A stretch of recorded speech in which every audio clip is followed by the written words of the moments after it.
All right, welcome to the channel. In today's video, we are going to talk about winter storage techniques on putting away your motorcycle. And honestly, it doesn't have to be necessarily a motorcycle. It can be your lawnmower, your snowblower, your weed whip, if you have a collector car, really anything gasoline powered, whatever you got. So this procedure is going to apply to everything gasoline, fuel injected, carbureted, it all. So as you know, I do live in Wisconsin and it is -2 degrees out with a low of -6 and there's 50-mile-an-hour winds. I'll just show you real quick. Yeah. So if you're fortunate enough to have a heated garage like me, it makes winter storage a lot easier. But as many of you don't, what I like to do is just use some Sta-Bil fuel stabilizer storage. On the back, 1 ounce treats 2.5 gallons. So, you really can't over-treat anything. If you put too much of this in, honestly, nothing's gonna happen. It'll just keep your fuel stabilized for longer. I think it does outline that on here. But anyway, it's pretty much gonna reduce fuel contains ethanol, and ethanol attracts water. It kind of breaks down, the fuel breaks down, and it turns into like some varnishy, gummy mixture that can clog fuel injectors, carburetors. Spring's gonna roll around and your bike's not gonna start. It's not gonna run as well as it did when you put it away in fall.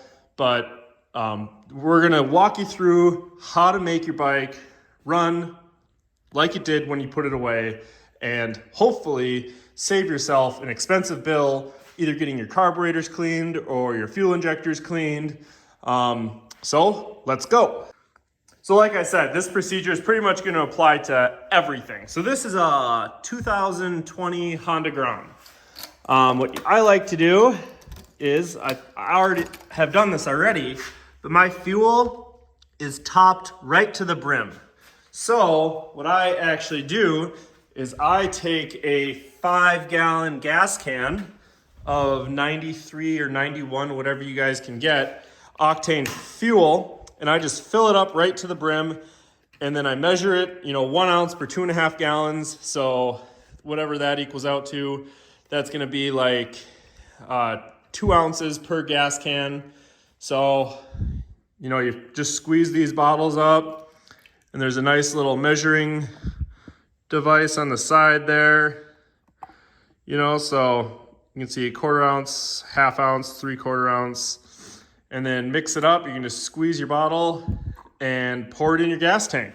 And that's gonna keep your fuel lasting longer and give you good, clean starts come spring. So just on this little Honda Grom here, we're gonna pour some fuel stabilizer in our little Honda Grom here. So the reason we want our fuel topped off right to the brim, and a lot of people don't do that, is when there's any sort of air gap up top there, that's gonna allow condensation.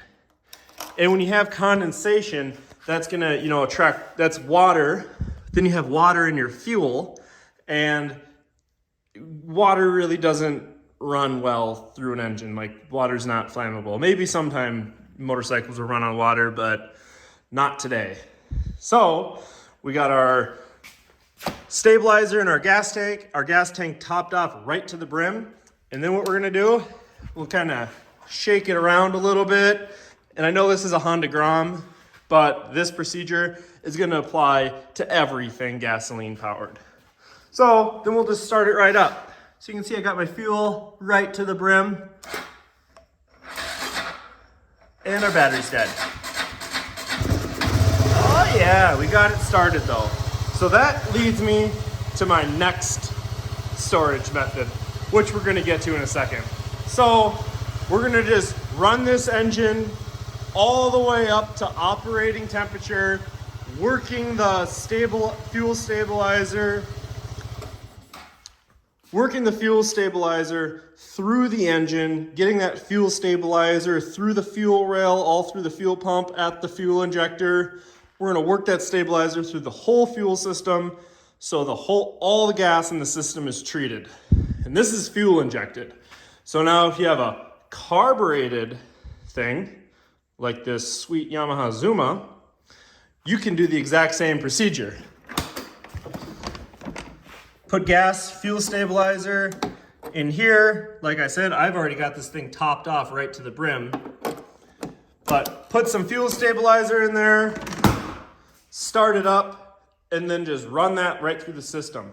So this is carbureted, and if you have a carbureted model, if your carburetor is easily accessible, on some carburetors, there's going to be a drain at the bottom of the float bowl where you can drain the fuel from your carburetor so there is no fuel to go bad in your carburetor. So you just put your carburetor away dry rather than having, a little bit of gas in there that could potentially be left untreated, clog up your pilot jet. Pretty small orifices and stuff in there. We don't need to get into how small all that stuff is, but put some fuel stabilizer in it, you're gonna be good to go.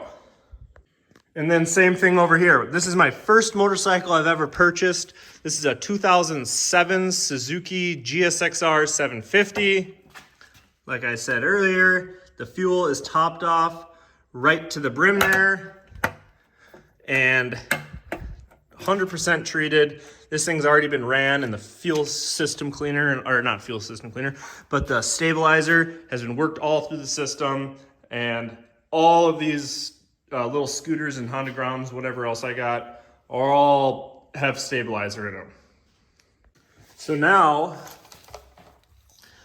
we have a battery tender. So these are sweet. As you can see on my wife's Honda Grom here, it was not plugged into the battery tender, so it had a little bit of a tough time starting. But when we put our bike away, if we have it on a battery tender, that's gonna keep our battery at 100% charge. So come spring, it'll start right up. So on all of my motorcycles, what I have is I put these little battery tender leads on it, and that's hooked right to the battery. The battery's not super accessible on this, but that'll plug right into that battery tender and right into the wall, and we can put our bike away like that. On my Suzuki, like a lot of BMWs, the battery is not super duper accessible without like tools. So on my Suzuki here, you can see I got this thing all jazzed up, but I have a little battery tender lead right here. Another thing I should touch on is kind of a common misconception is a lot of people will say like, oh, well, I just, I don't bother with any of that. And I just, every so often throughout the season, I'll go out to my garage, start my bike up, let it run for 15 minutes or so, and then shut it off. That's actually one of the worst things you can do, just because you're gonna start your bike, you're gonna let it run, the engine's gonna get nice and warm, and then it's freezing outside. Like I said, it's like -2 right now. So your engine's gonna develop condensation inside, and then you have water sitting on your, your metal engine, which is then gonna lead to rust or oxidation inside your engine, like on your cylinder walls where there's not oil, above the piston.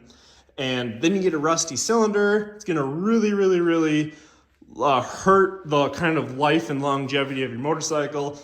Plus, no one wants rust inside their engine. Also, your exhaust system, that inside of your exhaust system, when you start, even in the summer, you start your bike and you kind of get that watery condensation coming out of your exhaust, even on your car.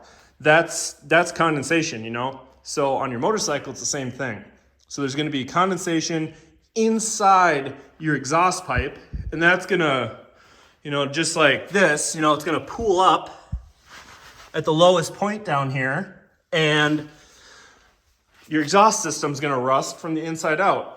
So just by, when you go out to your garage thinking you're doing good by starting your motorcycle and letting it run up to operating temperature, you're actually doing harm by introducing water inside your engine and inside your exhaust system, which can lead to corrosion and all sorts of other things that we don't want to deal with. But if you do choose to, you know, run your engine up, it's really good practice to make sure you run it all the way up to operating temperature. You know, let it run for as long as it takes. You should know what operating temperature is on your own bike if it has a temp gauge. Make sure you run it all the way up to operating temperature, and that's gonna kind of burn off all that condensation and make sure you know your bike's good to go. So like I just talked about, quick overview of everything. 2020 Honda Grom. I have it hooked up to the battery tendered lead here. It's set. This is a really nice one. You can either do the lithium batteries or AGM style batteries, 12 volt or 6 volt. So if you have an old BMW, like, you know, like let's just say an R60, R50, you need that older /2 stuff where you have a 6 volt charging system, or any old Hondas, older motorcycles, like later than, I don't even know, 1970, chances are it might have a 6 volt charging system. So this battery tender does both 6 and 12 volt. So we have the gas tank fully topped up with stable. The bike has been ran all the way up to operating temperature, making sure that we have all the condensation burned out and the fuel stabilizer worked through the whole system, as well as it plugged in to a battery charger. And if you only have one of these, you can kind of, you know, do this one, that one, that one, that one, that one, that one, and kind of just work your way down the line. And once that one's fully charged up, put it back over to this one. Or you can just have 6 battery tenders, which for some people might not be normal, but I don't know. So full tank of gas and a full battery, and come spring, these things are gonna be ready to rip. One other thing I forgot to touch on is if you have a bike where a battery is relatively easily accessible, like on this Honda Grom where you can just pop the seat off, batteries right here, simple as a 10 mil and then just like a Phillips getting these battery terminals off. You can take this battery out of the bike, bring it inside your house where it's warm, and then plug it into a battery charger inside your house. You know, leaving your battery's not going to go dead if it's just sitting on the shelf on a charger. That's kind of like best case scenario if you have, you know, the space, tools, and all that to do so. But in my case here, I got a heated garage and I don't really have to worry about that. I just leave the batteries installed and then just rotate my battery tender throughout all my stuff. But as always, have a safe ride. And if you haven't already, please like, comment, and subscribe on what you thought about this video.